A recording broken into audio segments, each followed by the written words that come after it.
Welcome to SVG-TV News for Monday, January 28, 2019. I'm Investor Boynes with the details.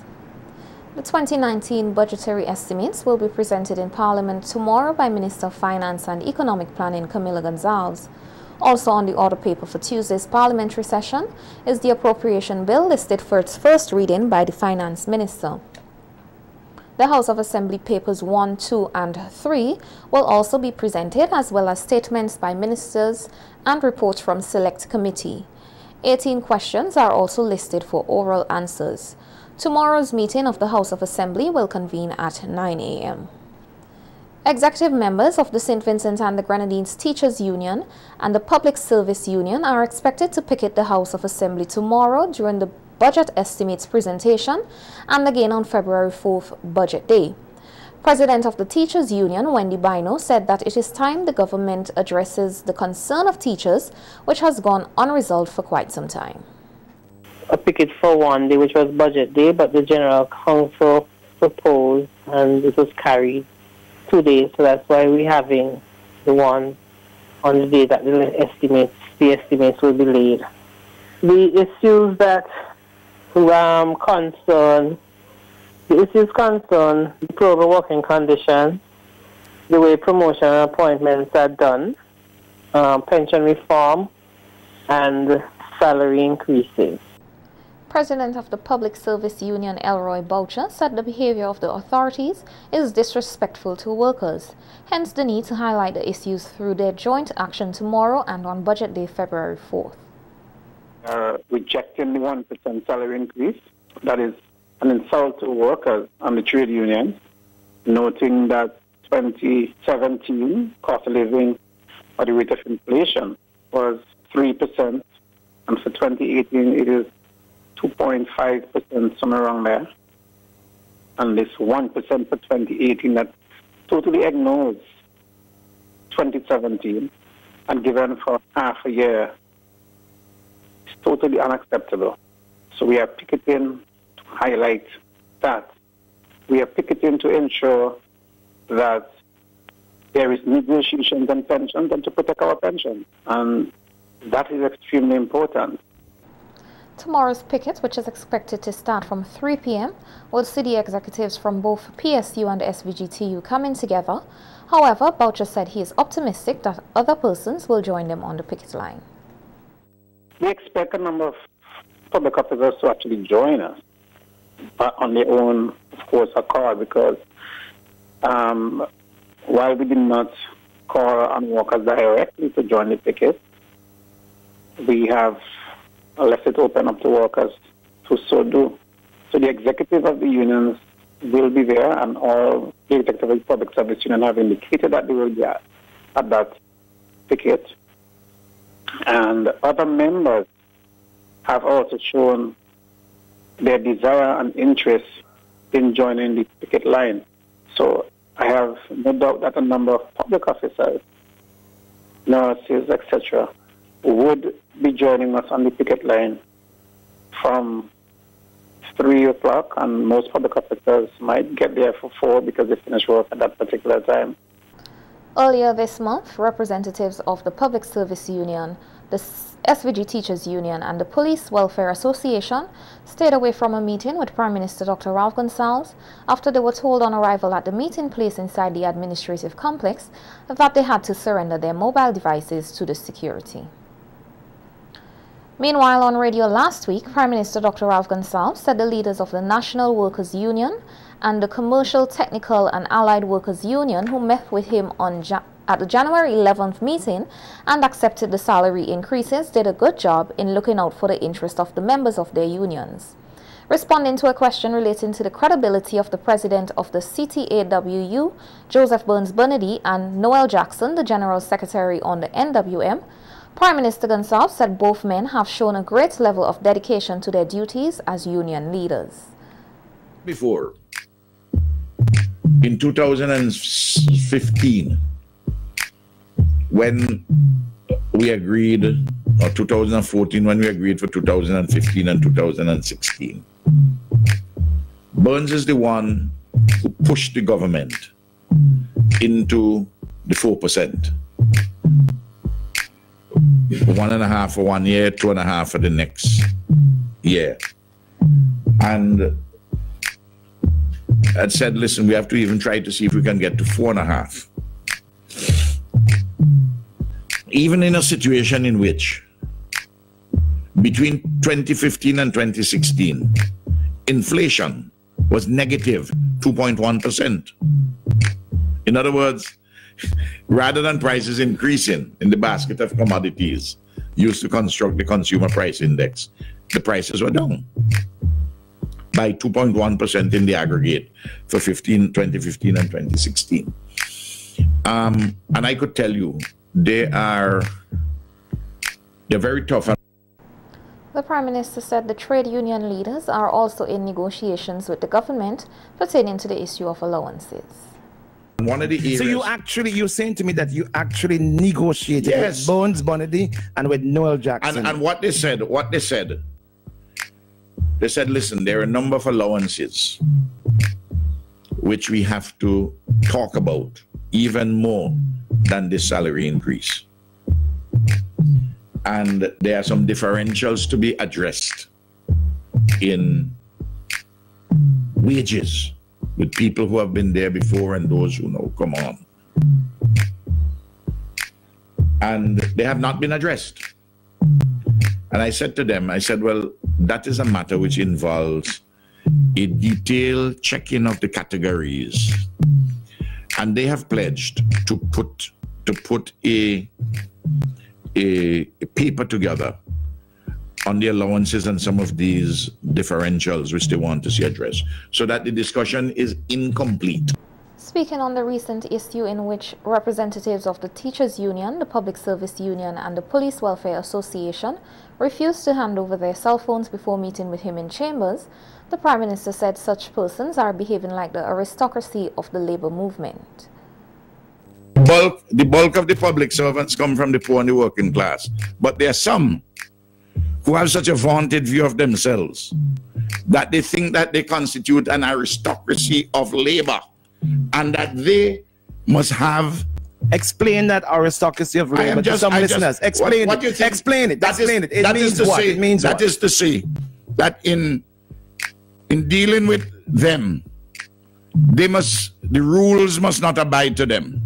It must apply to Noel Jackson, who represents the unwashed. Must apply to Burns, who represent the unwashed, but not them.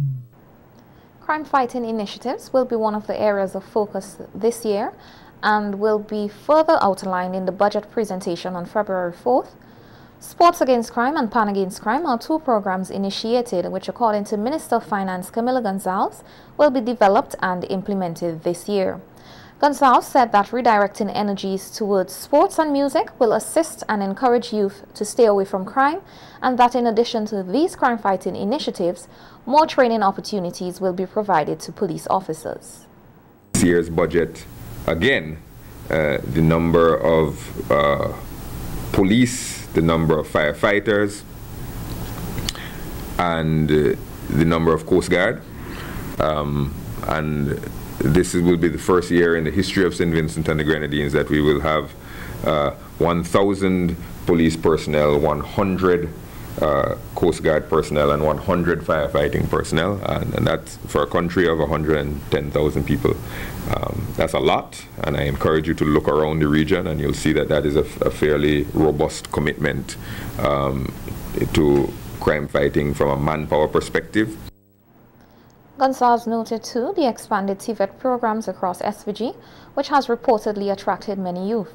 The Taiwan government has also included TVET students on scholarships for the first time last year, which is expected to continue. The soon-to-be installation of CCTV cameras at various areas across SVG is seen as another solution to crime fighting.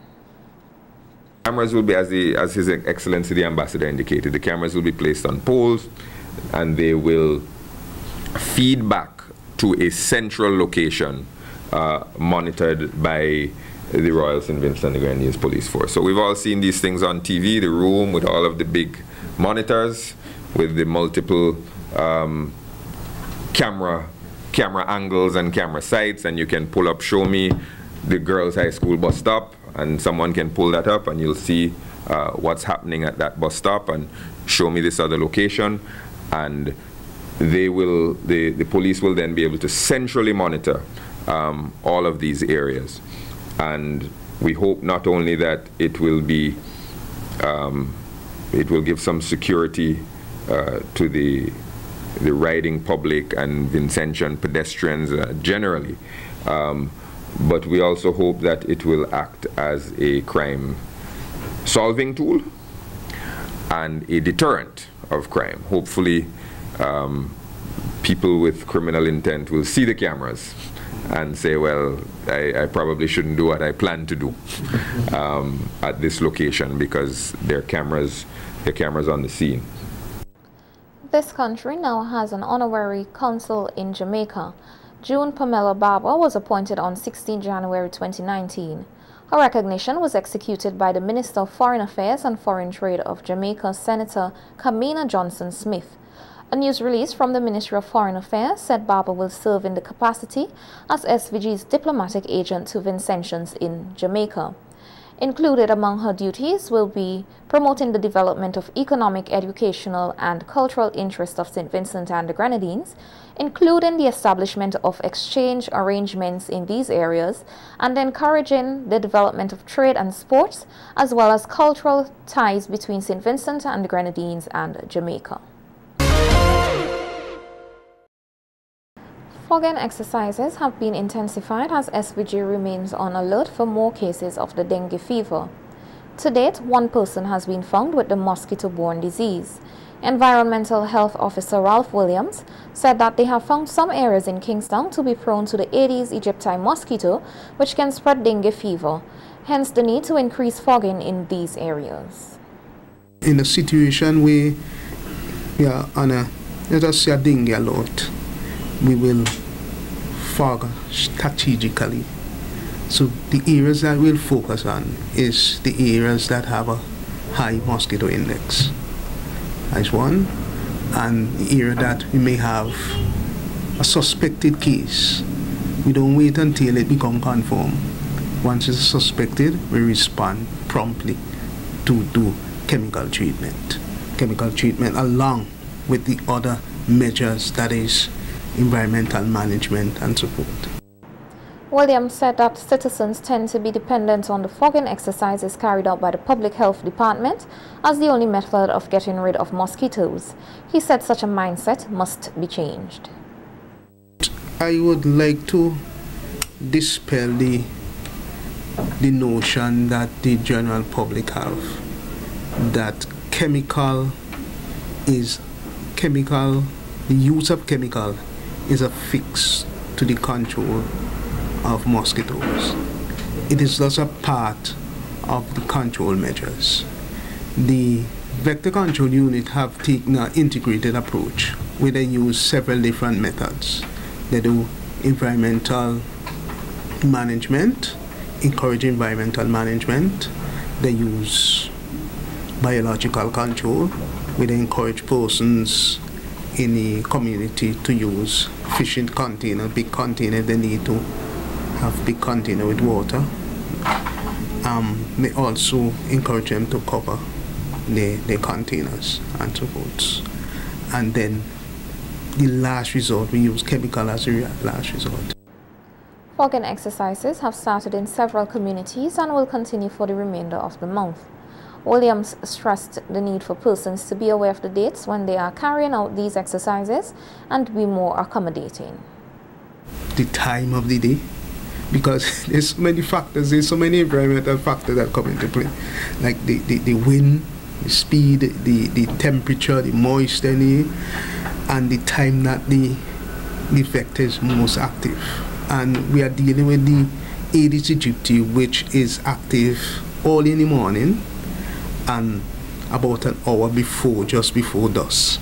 So we have to see if we could kind of utilize those information and fog according to that time. So the appeal to is asking persons to, when we are doing the treatment, don't lock their houses, leave the door open so the fog will go in and get in contact with the mosquitoes that are in the house. Meanwhile, the Ministry of Health, Wellness and the Environment has made it clear that there is no outbreak of active tuberculosis at the Mental Health Rehabilitation Center.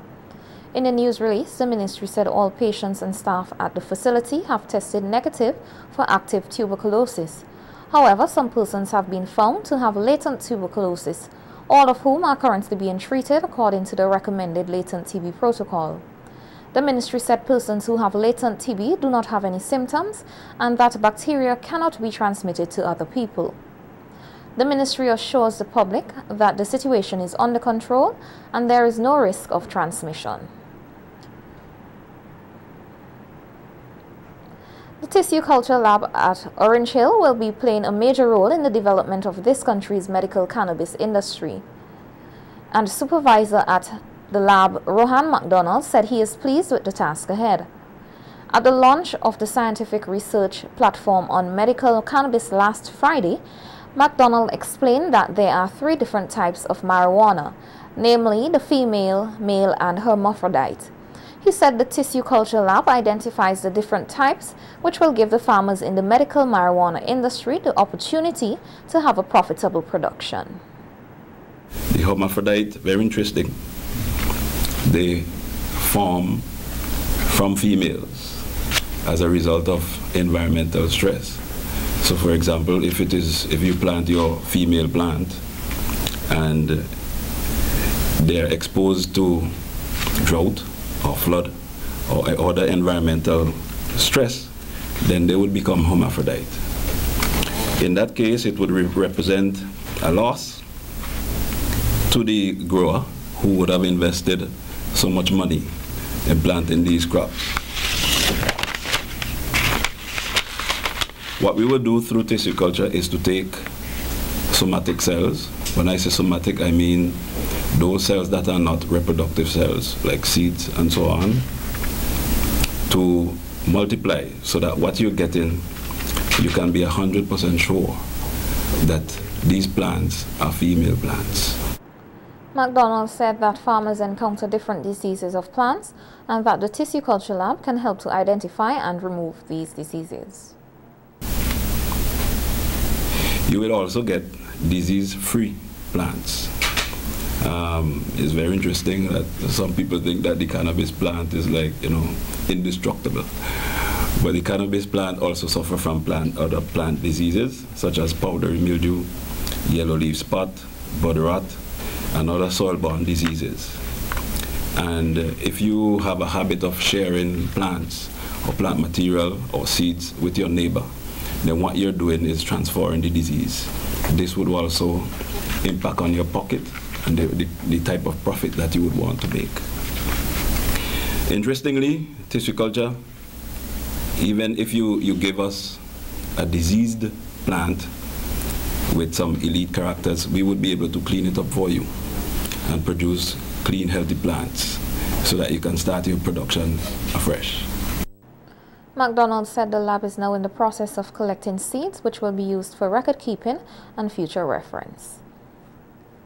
We have also started the collection of accessions, and we're going to be naming these accessions according to where they come from or who we got them from. So we might have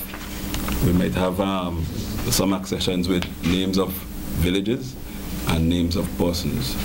So if you have any seeds or any plants and you want your name to go down on the record book, then you can make them available to us. The scientific research platform on medical cannabis launched last Friday is an initiative of the Ministry of Agriculture and the Caribbean Agricultural Research and Development Institute, CARDI.